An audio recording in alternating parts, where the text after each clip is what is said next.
بسم اللہ الرحمن الرحیم۔ مجھے پاکستان اور پاکستان سے باہر سننے والے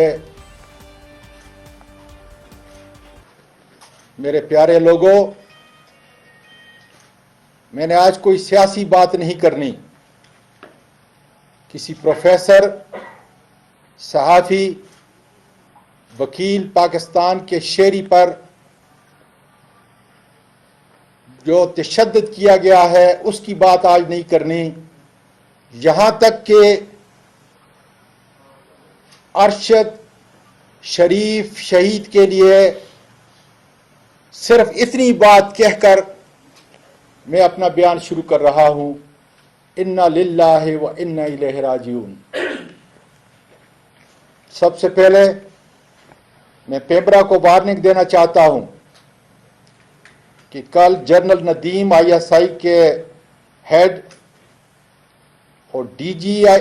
آئی ایس پی آر نے بڑی وضاحت کے ساتھ پورے ملک کے شہریوں کو باور کرایا ہے کہ ہم نے یہ فیصلہ کیا ہے کہ اب کوئی ہمارا سیاسی رول نہیں ہوگا۔ اللہ تعالیٰ کرے کہ پاکستان کی سیاسی عسکری تاریخ کے سابقہ حوالوں اور اوراق کی طرح یہ بھی جھوٹ نہ ہو اور پاکستانی محکوم قوم آنے والے دنوں میں اس بیان کی سچائی کے عنصر کو آپ کے عمل سے انشاءاللہ تعالیٰ دیکھیں گے۔ ہماری قوم، ہماری عدالتیں آپ کے پورے عمل کو دیکھیں گی۔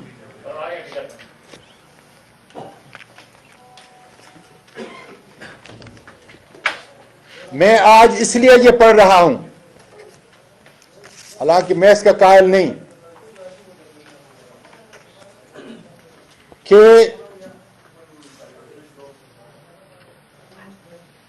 مجھے میرے وکلاء نے کہا ہے اپنے الفاظ سے، اپنے جذبات سے لکھ کر آپ نے آج تقریر کرنی ہے، جو میں کبھی بھی نہیں کرتا، لیکن ان کی اس بات کو مان کر اس پر عمل کر رہا ہوں۔ لوکل اسلام آباد کے تمام مجسٹریٹ کو وارننگ دیتا ہوں کہ میرے اس واقعے کو آپ نے کور اپ نہیں کرنا، اس لیے کہ اس ملک کی اعلیٰ ترین عدالتیں، بین الاقوامی فورم میرے ساتھ جسمانی اور اخلاقی زیادتیاں جو ہوئی ہیں اس سے پردہ خدا کے فضل سے اٹھائے گا، سچائی سے ان کے دروازوں پہ دستک دوں گا۔ اس لیے آپ اللہ تعالیٰ کو حاضر ناظر جان کر جو رول آپ کا میری کسٹوڈیل ٹارچر کے حوالے سے رہا ہے، کسی طاقتور کے کہنے پر آپ نے جھوٹ اور بناوٹ کا سہارا نہیں لینا، ورنہ قانون اور تحقیق اپنا راستہ نکال کر سچ سامنے لے آئے گا۔ F I A cyber branch اسلام آباد مجھ پر زیادتی اور تشدد کا ذمہ دار رانا ثناءاللہ یا موجودہ حکومت نہیں، یہ چھوٹے اداکار ہیں۔ البتہ ایف آئی اے کا سب سے بڑا قصور یہ ہے کہ وہ آنے والے عدالتی عظمیٰ اور دیگر اعلیٰ پارلیمانی اور بیکوانی فورم پر بتائیں گے کہ انہوں نے کس کے کہنے پر صرف ایک ٹویٹ سے مجھ پر ایف آئی آر کاٹی، کس کے کہنے پر جس طریقے سے انہوں نے میرے گھر پہ غیر قانونی ریڈ کی، میری فیملی کے سامنے، میری معصوم پوتیوں کے سامنے مجھے مارا گیا، جو سارا ٹراما ان کی زندگی کا حصہ ہوگا۔ میرے ہاؤس کے ورکر کو بری طرح مارا گیا، اور اس کے بعد سن لیں ٹھیک 4:15 بجے ایف آئی اے نے کن نامعلوم سفید لباس میں ملبوس ان درندوں کے حوالے کیا جنہوں نے اس جمہوری ملک پاکستان کے اس دار خلافہ اسلام آباد میں جہاں پارلیمنٹ بیٹھتی ہے، عدالت عظمیٰ بیٹھتی ہے، اسلام آباد کی عدالت عالیہ موجود ہے، ان سب اداروں کی ناک کے نیچے گوانٹاناما بے کی سیاہ تاریخ کو دہرایا ہے۔ پم کے ڈاکٹروں سے بھی پوچھا جائے گا کہ میرے جسم پر جو تشدد کے نشانات تھے انہوں نے کس کے کہنے پہ مٹائے۔ ماتحت عدالتوں کے مجسٹریٹ سے بھی پوچھا جائے گا کہ آپ کی اس عدالت سے بڑا کون ہے، قانون اور اس آئین سے بڑا کون ہے، جس پہ بار بار آپ میرا جسمانی ریمانڈ ان لوگوں کے حوالے کرتے رہے۔ آپ کو نظر نہیں آیا کہ میرے جسم پر کتنا ہے؟ یہ پریس کے بعد میں آپ کو بتاؤں گا کہ آپ کے دیکھ لیں اپنی آنکھوں سے، کم از کم اگر یہ نشانات بھی آپ کو نظر نہیں آ رہے، آج 15 دن گزر گئے، تشدد کے یہ نشانات پہ اگر آپ کو نظر نہیں آتے تو پھر انشاءاللہ تعالی اس ملک کی عدالتیں کھلیں گی انصاف کے لیے۔ پاکستان کی افواج کو کہنا چاہتا ہوں، میرا ایمان ہے کہ پاکستان کی بقا کے ضامن اس ملک کے عوام ہیں اور ہماری بہادر افواج ہے، جس کی عزت ہر ملکی شہری کا فرض ہے، اور اس کی ضمانت اس آئین اور دیگر ذیلی قوانین میں دی گئی ہیں۔ اس سے انحراف کرنے والا قانون کا مجرم ہوتا ہے، لیکن ملک کی عدالتوں سے مجرم قرار دیا جاتا ہے ڈیو پروسیس کے بعد۔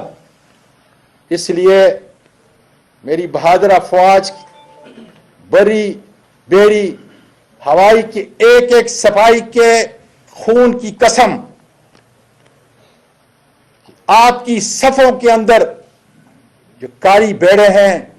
انشاءاللہ زندگی کے آخری لمحے تک میں انشاءاللہ تعالی لڑوں گا۔ آئی ایس آئی کا ادارہ ہماری قومی سلامتی میں اس کی حیثیت ریڑھ کی ہڈی کی ہے۔ پاکستان ایک زندہ جسم ہے اور روح اس کی پاکستان کے عوام اور آئی ایس آئی ہے۔ مجھے اس کی پیشہ ورانہ مہارت کا ادراک بھی ہے، اور ان کے ایک سپاہی سے لے کر جرنیل تک ان کی اعلیٰ خدمات کا مترف بھی ہوں۔ آئی ایس آئی پولیٹیکل ونگ، میرے صحابی برادری کے لوگوں اور پاکستان کی محکوم عوام،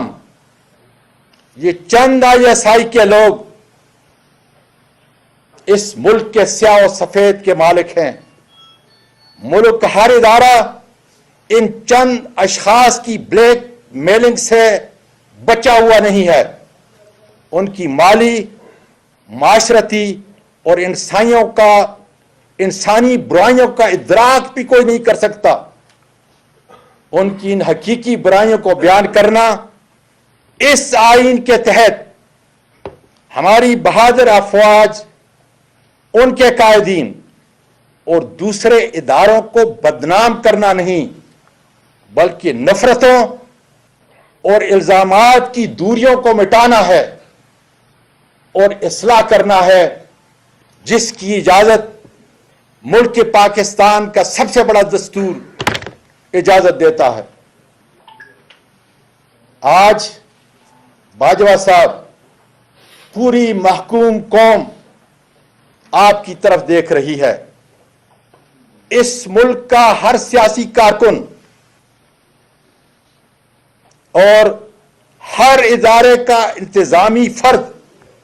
یہ توقع کرتا ہے آپ سے کہ اپنی ریٹائرمنٹ سے پہلے اس بدنام زمانہ آئی ایس آئی کا پولیٹیکل ونگ دفن کر دیں، اس لیے کہ یہ میرے بہادر افواج کی نشانی کا علم بردار نہیں ہے، یہ پاکستان کی ذلت اور رسوائی کے ذمہ دار ہیں۔ اس کے بعد میں پاکستان کی قوم، پاکستان کی اعلی عدالتیں اپنی بہادر فوج کے سپاہی سے لے کر آرمی چیف تک، صدر پاکستان جو اس آئین کے آرٹیکل 243 کے تحت آرم فورسز کے سپریم کمانڈر ہیں، پارلیمنٹ کے تمام اراکین جو اس ملک کی اس آئین کے تحت سپریم باڈی ہے، توقع کرتا ہوں کہ مجھ پر ہونے والے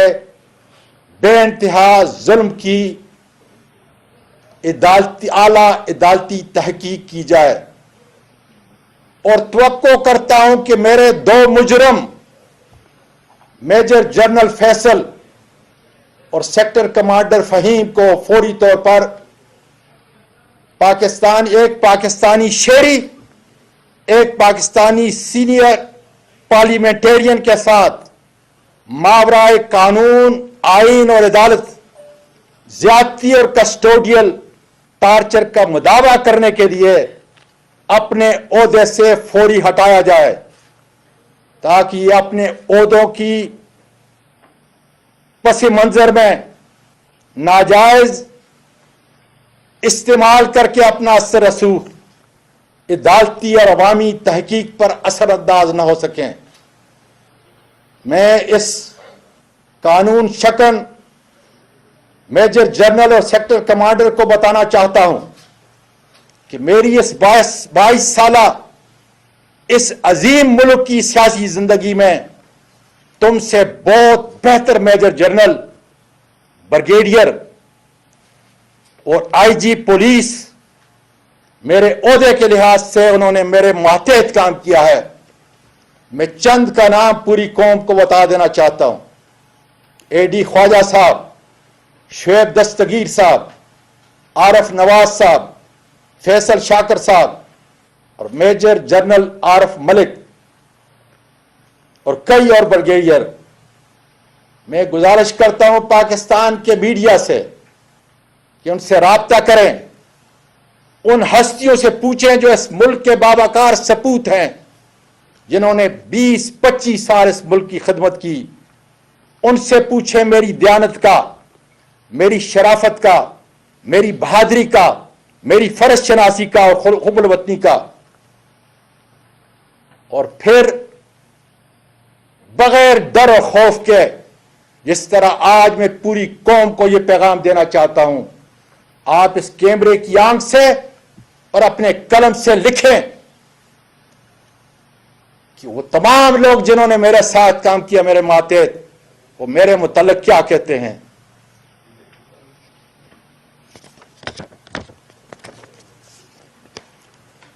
جناب چیف جسٹس آف پاکستان، نومبر کی 2 تاریخ کو آپ کی طرف سے جوڈیشل کمیشن نے عدالت عالیہ کے جن ججز کی سفارشات بھیجی ہیں، میں اعلیٰ پارلیمانی کمیٹی کا چیئرمین ہوں۔ اس پیکج کے اندر ان ججز کا نام ہے جو ابھی تک میں نے کھولا نہیں۔ بتا دیجئے مجھے آپ، آئین اور قانون کی وہ شک بتا دیجئے جس کا سہارا لے کر میں ان ججز سے انٹرویو لوں۔ پھر اس کے اگلے ہفتے 3 سپریم کورٹ کے ججز کا تقرر کرنا ہے۔ آپ کی تحریر میرے پاس آئے گی، میری پارلیمانی ممبران کے پاس آئے گی۔ خدا را مجھے وہ تاریخی الفاظ بتا دیجئے تاکہ میں ان کا انٹرویو لیتے وقت حضرت عمر فاروق رضی اللہ تعالیٰ عنہ کے عدل و انصاف پر قائم رہنے کا ان سے حلف لوں یا انہیں یہ یاد دلاؤں کہ اپنے پیارے نبی کریم صلی اللہ علیہ وسلم کا وہ تاریخی واقعہ اور وہ تاریخی اصول جس میں آپ صلی اللہ علیہ وآلہ وسلم نے فرمایا کہ خدا کی قسم جس کی روح میری جان کے اندر ہے کہ اگر فاطمہ بنت محمد بھی اس جرم کا ارتکاب کرے گی تو میں اس کے بھی ہاتھ کاٹنے کا حکم دوں گا۔ جناب چیف جسٹس آف پاکستان عمر عطیہ بندیال صاحب اور میرے سپریم کورٹ کے آنریبل ججز، میں نے سچائی اور حقائق پر مبنی اپنا مقدمہ اپنے حقائق چند دن پہلے سپریم کورٹ آف پاکستان کی اعلی عمارت کی دہلیز پر صحافی برادری کی موجودگی کے اندر وکلاء اور اپنے آنریبل سینٹ کے ساتھ آ کے آپ کے سامنے پیش کیے۔ انتظار کر رہا ہوں اس لیے کہ اس قانون کے اس بڑے آئین کے پری ایمبل میں یہ لکھا ہے کہ تمام کائنات کی حاکمیت کا اختیار میرے اور آپ کے پروردگار کے پاس، اور پھر اس اتھارٹی کو استعمال کرنے کا اختیار پاکستان کی عوام کو دیا گیا ہے، اور وہ عوام اپنے اس اختیار کو، قانونی اور آئینی اختیار کو،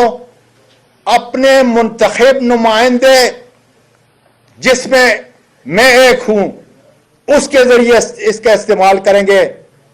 نہ کہ میجر جنرل فیصل اور سیکٹر کمانڈر فہیم کے ذریعے۔ اسی پروردگار نے، میرے اور آپ کے پروردگار نے سورۃ صاد آیت 26 میں آپ کو خلیفہ مقرر کیا ہے اور حکم دیا ہے فَاحْكُمْ بَيْنَ النَّاسِ بِالْحَقِّ، لوگوں کے درمیان میں انصاف اور عدل سے فیصلہ کرو۔ یہ پاکستان کا شہری سائل کی حیثیت سے پوری قوم کے سامنے عدل و انصاف کا انتظار کر رہا ہے۔ خدا حافظ۔ سبسکرائب، فالو، لائک، شیئر کرنا ہے۔ فاسٹ اینڈ اپڈیٹ فیملی کا حصہ بننا ہے۔